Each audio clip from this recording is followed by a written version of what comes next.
Alors, on va parler d'un autre joueur muy Vinicius Junior nekk international brésilien di football ci équipe bi nga xamante ne moom mooy Real de Madrid jamono ji nag il n'est pas du tout content ba ñi ngi évoquer sax ay couac avec sa direction muy équipe bi nga xamante ne nag moom mooy le Real de Madrid. Ce n'est pas un secret, jamono ji le brésilien a du mal déjà avec son entraîneur, donc pour certains cela se ressent sur le terrain, son jeu et son impact. Démb yi tamit gis nañu Real bi muy football contre Elche mi ngi woon ci banc bi, le visage déprimé, un air bi nga xamante ne tàmmuñu woon di ko gis avec Vinicius Junior. maa ngi koy wax sànq amoon na ay couac yi nga xamante ne jotoon nañ ko gis lors du Classico face au FC Barcelone. Vinicius Junior kontaanul woon ci décision bi nga xamante ne le technicien du Real de Madrid Xabi Alonso jël na ko génnee ko dans cette rencontre. Yaya, laataa ñuy ñëw sur les détails, nan nga ñuy analyser bi les situations. waaw Mamour, comme ni nga ko tënkee rek daanaka Vinicius Junior mu ngi ci fin de contrat. juin 2027 loolu la xibaar yi wax. xam nga tey football dafa am li nga xamante ne dafa am. bu amee y a des relations tendues diggante entraîneur avec un joueur. ñaar yi moo mën a am mooy entraîneur bi ñu jëlee ko fa.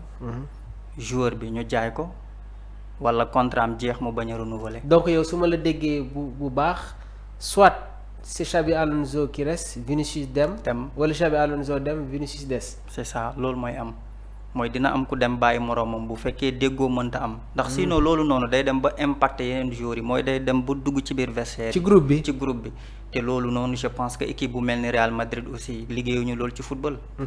dina leen jaral ñu libérer Vini wala mu jaral leen ñu libérer Xabi Alonso te boo xoolee situation bi nu mu mel actuellement ak nu muy évoluer selon information yi nga xamante ne jot nañ ko càmbar ko itam Mamour, Vinicius gën a dem moo gën a wóor que tey jii nii Xabi Alonso dem mooy mu bañ a pro comment dirais-je signé waat beneen contrat je veux dire. donc loolu moo gën a feeñ jamono jii nii ndax boo xoolee côté bi nga xamante ne moom la joueur bi gën a fare mooy ñoom jàpp nañ ni que dañoo respectul joueur bi te itam condition yi nga xamante ne moom la joueur bi teg pour ñu mën a renouveler son contrat. Staff bi nga xamante ne moo ŋànk Real Madrid di gérer mbir bu ni mel jàpp nañ ni ko loolu c'est un peu élevé. foofu laa bëggoon ñëw sax comme ni ma ko évoqué sànq nekkatul secret. Déjà Vinicius Junior il a des problèmes avec son entraîneur ñi ngi koy ressentir ci impactam ak li nga xamante ne mi ngi koy joxe ci biir terrain bi. Tout cela nag arrive alors qu'il entre dans une période charnière, donc moom son contrat mi ngi dem ba juin 2027, donc jamono ji nag Vinicius Junior mi ngi discuter d'une prolongation avec ses dirigeants depuis plusieurs mois. waaye nag mbir bi dafa taggatémbe ndax du côté de Real de Madrid ñoom ñi nga xamante ne ñoom ñooy la direction merengue ñi ngi estimer que ay exigences financières am xaw na cher tuuti. waaye nag Vinicius Junior dafa bëgg a toucher salaire bi nga xamante ne moom la Kylian Mbappé di laal. donc dans le camp auriverde on estime être dans le bon endroit pour demander de telles sommes. Est-ce que tey jii nii Vinicius Junior voilà sur l'aspect financier d'accordul ak tey jii li ñu koy fay par rapport à la somme énorme bi nga xamante ne moom la ñuy jox Kylian Mbappé? Est-ce que loolu tamit nekkul beneen rivalité bi nga xamante ne mi ngi am dans cette équipe du Real de Madrid, Yaya? waaw xam nga tey joueur bu bëggee dem. da koy jaral mu def jéego yëpp pour dem.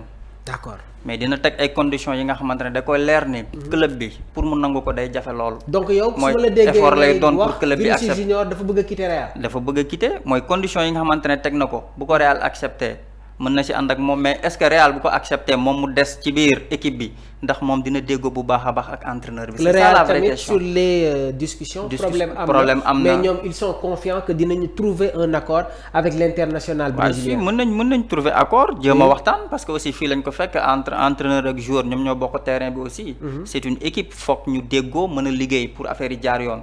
mais bu fekkee réeroo am na seen diggante te staff bi aussi club bi deful la ko war. wala joueur bi tey jii bàyyiwul. bu bàyyiwul rek kon gis nga fissure day am si diggante ñaari camp yooyu soo gisee li nga xamante ne moom la demandé diggante moom ak Kylian Mbappé donc ça veut dire que Vinicius am na lu mu bëgg. donc buñ ko defalee ses privilèges peut-être dana des. mais à 80% peut-être le joueur en interne newuñu ci xelam nag mais da ngay xam ne la mu teg nii pour club bi d'accord ko ça sera un peu difficile. d'accord. alors est-ce que tey jii ni tamit problème yi mënuñu ko woon éviter parce que le Real de Madrid yàgg na di regrouper ay grands joueurs. On se rappelle de la période des Galactiques, ñoom Zinedine Zidane, ñoom Luis Figo, ñoom David Beckham, ñoom Ronaldo, ñoom Raúl. Est-ce que tey jii la direction merengue waruñu am une mainmise encore une fois sur l'administration du groupe, éviter ay querelle yi nga xamante ne ñi ngi koy commencer di noter depuis surtout l'arrivée de Jude Bellingham. Suñu ñëwaatee tey jii nii ci problème bi nga xamante ne ñi ngi koy évoquer en interne des couacs entre Vinicius ak yenn attaquants yi. Est-ce que loolu tamit nekkul situation boo xamante ne mënoon nañ ko éviter ba muy bañ a yegg si fii nii Yaya. mooy Mamour xam nga sànq maa ngi lay ne diggante entraîneur ak joueur bu ñu neexawul pour ñu liggéey day jafe. D'accord ndax tey boo toppee xibaar bi The Athletic dafa révélé ni que tey ci lundi bi ni que Vinicius dafa envoyé benn message président Real bi mooy Florentino Pérez mu xamal ni ko tey jii ni relation yi nga xamante ne dox na sama diggante ak entraîneur bi bu nekkee ba léegi ça reste toujours tendu moom parewul pour renouveler contrat am loolu la wax. dafa ne Vinicius a informé le Real Madrid qu'il ne souhaite pas prolonger son contrat tant que les relations avec Xabi Alonso resteront aussi tendues. waaw parce que depuis classico bi waaw ba léegi mooy bien vrai que Vinicius excusé na wu Xabi Alonso nee na ko nag man joueur bu may critiquer doo ko def ci kanamu nit yi da ngay bàyyi ba lépp jeex ba lépp dal ngay soog a ñëw wax ak man foofu tamit je pense que am na benn différence d'ego Yaya. am na différence d'ego xam nga tey am na fooy toll rek dans la vraie vie sax day am. surtout si carrière footballeur yi tu penses que yow kenn warul a génnee. jàpp nga ni que yow boo gisul sax waruñu la remettre à ta place. xam nga yooyu noonu dafa am lu muy def. te am na le comportement dafa am solo xam nga tey entraîneur yaa ngi koy critiquer mooy énervement bi gis nañ ko contre Sénégal lu mu doon doxalee ak Kalidou Koulibaly. jàpp nañ ni ko tout le temps moom il est frustré day xaw a énervé wu day am wax yi nga xamante ne da koy génne te loolu baaxul ci groupe. peut-être loolu aussi ça révèle beaucoup de choses derrière. xam nga tey lii xew ci Versailles yi ñun mun nañ ko bañ a xam. mais tey boo toppee information yi selon camp bi nu muy wax ak staff Real comme adresse club Madrid bi lu muy wax. da ngay xam ne donc actuellement au moment où nous sommes Mamour seen diggante neexul.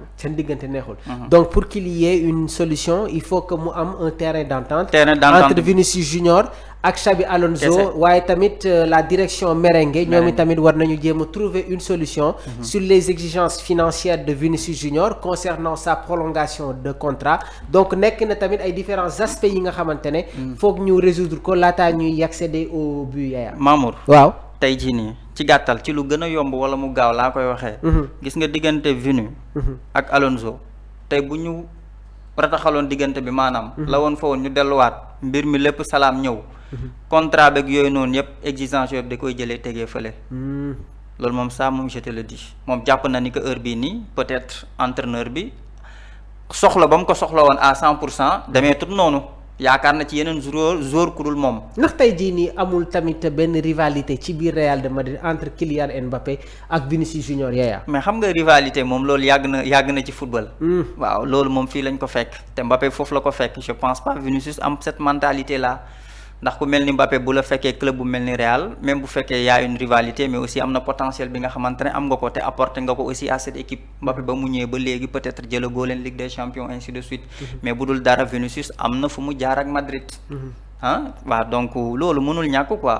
loolu mënul ñàkk. très bien alors mu nekk yi tamit toujours les informations yi nga xamante ne dañ leen koy toppal yéen suñu mbokk internet yi waaye Yaya avant que ñuy dem gis nañ ne tamit actuellement il y a des critiques envers Xabi Alonso démb.